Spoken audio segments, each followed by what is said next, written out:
রাসূলের কাছে গিয়ে বলেন, পয়গম্বর,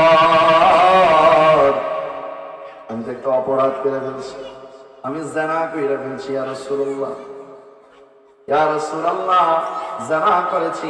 আল্লাহর নবী সাল্লাল্লাহু আলাইহি ওয়াসাল্লামের এক সাহাবী নাম হলো মাইজ ইবনে মালিক রাদিয়াল্লাহু তাআলা আনহু। এই মাইজ ইবনে মালিক রাদিয়াল্লাহু তাআলা আনহু একজন সাহাবী ছিলেন। সে একদিন এক আনসারী সাহাবীর দাসীর দিকে চোখ গেল, নজর গেল।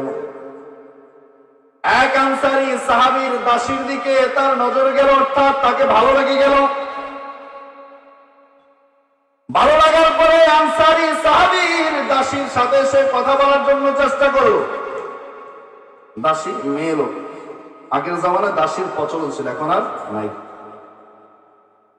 এই জন্য মাইজ ইবনে মালিক রাদিয়াল্লাহু তাআলা আনহু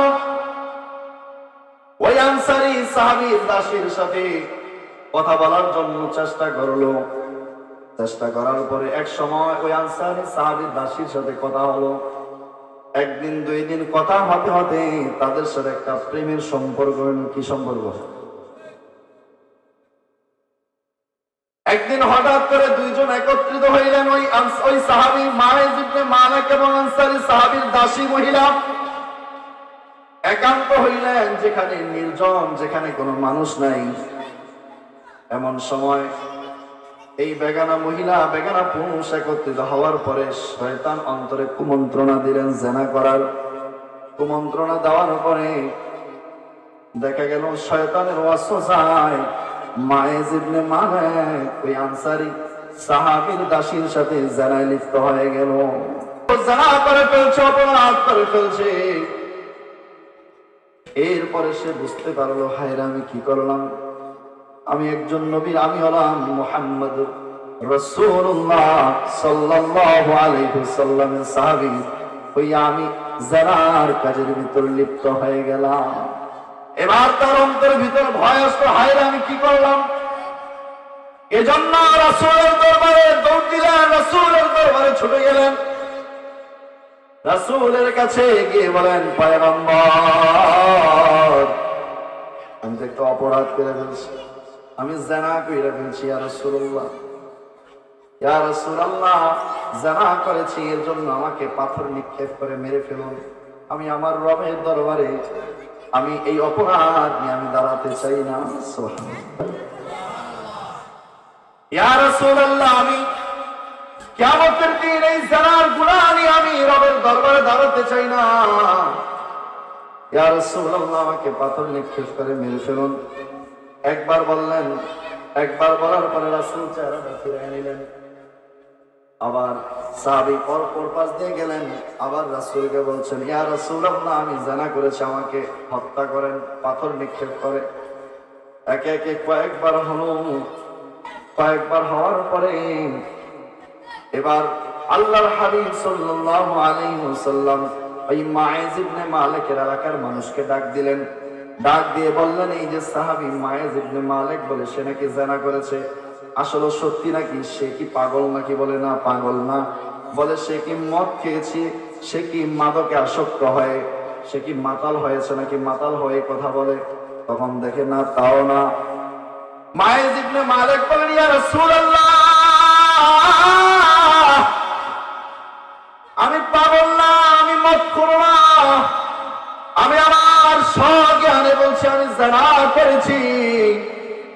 আমাকে আপনি পাথর নিক্ষেপ করে আমাকে মেরে ফেলুন, পাথর নিক্ষেপ করে আমাকে হত্যা করুন, আমি আমার রবের দরবারে আমি দাঁড়াতে চাই না। অতঃপর বারবার বলার পরে এবার সাহাবীদেরকে বললেন, ও সাহাবায়ে কেরাম, একটা মাঠে নিয়ে যাও মাইজ ইবনে মালিক।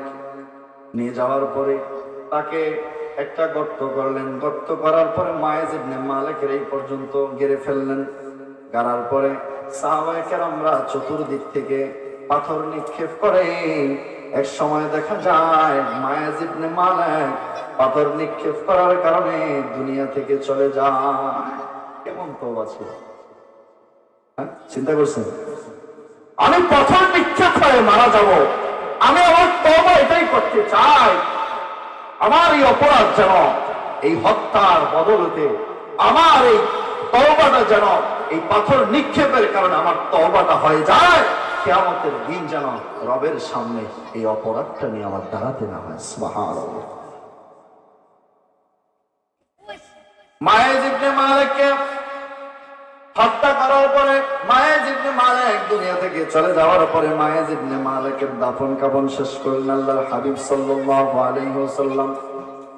শেষ করার পরে আল্লাহর হাবিব যখন চলে যাচ্ছে, দুইজন সাহাবী পিছন দিক দিয়ে মায়েজ ইবনে মালিক রাদিয়াল্লাহু তাআলা আনহুর কবরের দিকে ইশারা কইরা একে অপরকে বলে, আরে মায়েজ ইবনে মালিক কতটা পাগল, ও যে অপরাধ করছে এটা কি দরকার ছিল রাসূলকে বলার? ও মনে মনে তওবা করে ফেলতো, ও তো মানুষের কাছে আজকে লজ্জিত হইল আর নিজের জীবনকে সে বিসর্জন দিয়ে দিল। আল্লাহর হাবিবের কথাটা, ওই দুইজনের কথাটা শুনলেন। শোনার পরে দুইজন সাহাবীকে, ওই দুইজন সাহাবীকে ডাকলেন। ডাকার পরে দুইজন সাহাবীকে বললেন, মায়েজ ইবনে মালিককে তোমরা তার কবরের দিকে তোমরা ইশারা করে এই কথা বললা যে মায়েজ ইবনে মালিক নাকি নির্ভর, ও কেন এই কথা বলছে?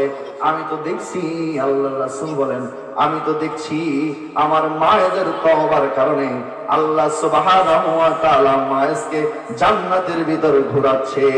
সুবহানাল্লাহ। এরপর আল্লাহর হাবিব বলেন, শোনো, আমার মায়েজের তওবাটা কেমন জানো? আমার মায়েজের তওবাটা এত কবুল হয়েছে, আমার মায়েজের তওবাটা যদি তোমাদের সকলের ভিতর বন্টন করে দেওয়া হয়, আমার মায়ের তওবাটা তোমাদের সকলের নাজাতের জন্য যথেষ্ট হয়ে যাবে। সুবহানাল্লাহ। একজন সাহাবী কতটা ভয় ছিল, কিয়ামতের দিন যেন রবের সামনে অপরাধ নিয়ে দাঁড়াতে না হয়, এই জন্য নিজের জীবন দিয়ে হলেও সে তওবা করেছে। এজন্য আমাদের অন্তরে যদি ভয় থাকতো, আমাদের অন্তরে যদি সেই কিয়ামতের দিনের ভয় থাকতো, হায় আমি যে অপরাধ করছি, অপরাধের কারণে তো কিয়ামতের দিন রবের সামনে দাঁড়াতে হবে, রবের সামনে আল্লাহর দরবারে দাঁড়াতে হবে।